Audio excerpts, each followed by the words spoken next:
pretty creepy. We're talking Ravenswood Asylum. Ooh, Ravenswood. Yeah, that place is practically a legend. Right. All those stories, local legends.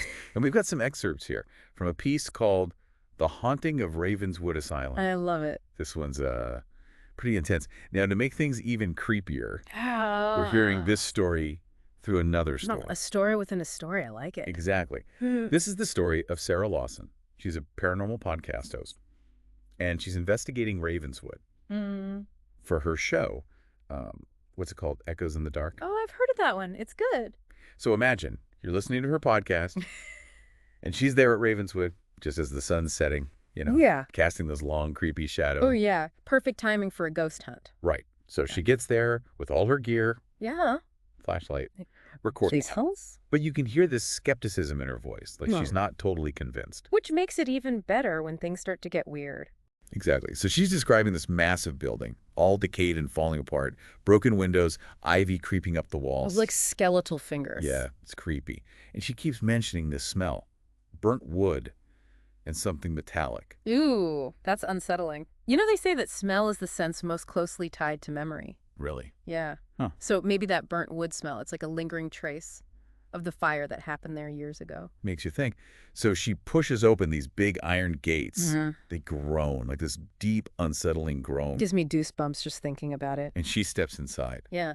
And it's like stepping back in time, peeling paint, rusted bed frames, even some old graffiti. Wow, a true time capsule. Yeah, and then he starts picking up these weird noises on a recorder, like a faint whisper here, footsteps there. Oh, no. And then in the distance, this blood-curdling scream. Okay, now that's just creepy. I know, right? Yeah. And then she finds this room with these thick leather restraints bolted to the wall. Oh, wow. That's disturbing. It's chilling.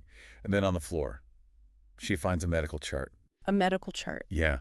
It looks almost untouched. It belonged to a patient named Margaret. And Margaret. And it talks about her treatment. Multiple electroshock therapy sessions every day. Wow. That's pretty intense. Yeah, it's a reminder that this place, it wasn't just a spooky building. It was a real place where real people lived. Yeah. And some of them, well, they didn't have it so good. Yeah. The dark side of history that we often forget about. And then scrawled across the chart in this like hurried handwriting, it says, unresponsive, move to room 13. Room 13. See? Oh, she has to find that room. Right. Like it's calling to her. So she finds it down a long, dark corridor. The door's slightly open. Oh. And inside, a burnt bed, melted restraints, blackened walls. So something definitely happened there. Yeah, something bad. And then on the floor, untouched by the fire, a photograph, a young woman, haunting eyes. And the sad smile, No way. it's Margaret. Wow. And that's when things start to get really weird. The temperature drops like suddenly. Her breath fogs in the air. Oh, no. And she hears this faint music. Music. Yeah, like a music box playing this hauntingly familiar tune. It's like something you've heard before, Yeah. but can't quite place. Exactly. Yeah. And as the music box plays, the room starts to change around her. What do you mean?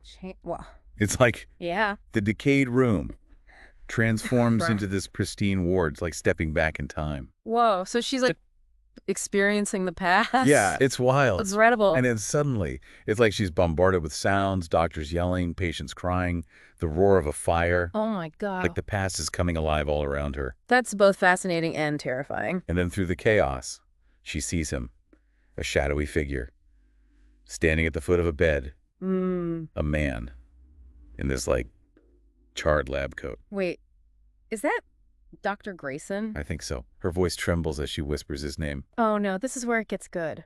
Right? So what happens next? But I'll have to save that for part 2. But Okay. trust me, you won't want to miss it. I'm on the edge of my seat already. So she's standing there in this room. It's like this vision of the past. And Dr. Grayson, he just kind of tilts his head like he's acknowledging her. Oh. And, it's all being captured on her recorder. Imagine listening back to that later, Oh, knowing right. what she's seeing. It's chilling. And then this voice, it's like a low growl, comes from Dr. Grayson. You shouldn't be here. Oh my God. Just chill. And it's like a warning from beyond the grave. I know, right? And then it's like all hell breaks loose. The room bursts into flames again. Again. Yeah, it's like the past is replaying itself. The screams of patience, the roar of the fire. So she's like reliving that traumatic event. It's intense. She's stumbling, tripping over furniture, trying to get out. Oh, man. Yeah. I bet her adrenaline was pumping. I can't even imagine. And it's like the asylum itself is against her. The hallways are twisting and turning. Doors are slamming shut. Oh, The no. whispers turn into screams. Yeah. And she can feel these cold hands brushing against her as she runs. Okay, that's terrifying. And then her flashlight does. No, in the Dark. total darkness. That's like everyone's worst nightmare. But then, in the distance, she sees a faint light. The exit. Yeah. She runs towards it, bursts through the doors, into the cold night air. Oh, thank goodness. Right. What a relief that must have been. She makes it back to her car, heart pounding, still shaken from the whole experience. I can imagine. And then she realizes her recorder is still running. Oh, wow. You know, I would expect just static at that point. Yeah. Or just the sound of her running. But no, she hears everything, the whispers, the screams, Dr. Grayson's voice. Look, the recording captured more than just sound. It's creepy, right? And then at the end, she hears Dr. Grayson's voice again, clear as day. We're always watching. Chills. Like the haunting followed her home. You know, it makes you wonder, what if these hauntings aren't tied to a location, but can be carried with us, imprinted on objects or recordings? That's a scary thought. So Sarah uploads the episode to her podcast. Oh, wow. I bet people thought she was making it up. You'd think so, right? But then her listeners started reporting strange occurrences while listening to the episode. What? Like what kind of occurrences? Objects moving, lights flickering. No. Some even claim to hear their own name whispered. Okay, now that's just too weird. I know. It's like Sarah's experience somehow got imprinted on the recording, and it's affecting the listener. I don't even know what to say. It's pretty freaky. So Sarah, understandably freaked out, she issues a warning to her listeners. Stay away from Ravenswood. But, you know, that probably just made people want to go there even more. Yeah. The forbidden is always more alluring. But the question remains, was it all in her head?